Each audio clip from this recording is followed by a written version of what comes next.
Hi, I am Dr. Anantha Krishna. I am a practicing surgical gastroenterologist at Nano Hospitals, Uttarahalli. So, a hernia is a protrusion of any organ which is inside the body, outside the cavity where it was originally supposed to be located. So, there can be various kinds of hernia. If this hernia occurs in and around the umbilicus, it is called as umbilical hernia. If the hernia occurs in the groin region, it may be called as an inguinal hernia. And if the hernia is occurring in a previously incision area, that means if the patient has underwent a surgery previously and a hernia has occurred in that place, that is called as a incisional hernia. So what are the symptoms of these hernias? So first thing is that the patient will be noticing a bulge in the area of the hernia. This initially can be a reducible bulge. That means if the patient applies a little pressure, this bulge will go off. In the later stages, the bulge will refuse to go in spite of pressure. That is when we call it as a irreducible hernia. So in addition to this bulge, some patients can also experience pain, and in the later stages it can complicate to cause obstruction of the intestines. So that is when the patient will start having vomiting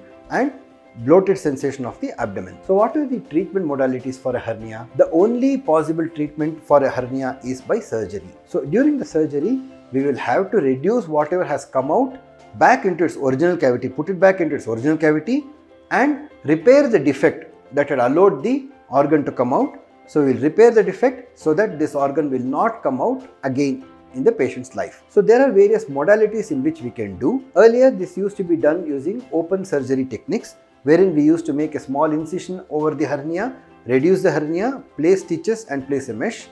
But with recent advances, we can do this surgery using a laparoscopic technique. In laparoscopic technique, the advantage is that we will be making small holes through the abdomen cavity and reduce the hernia, place the mesh from inside the patient's body so that the hernia will not recur for the patient again.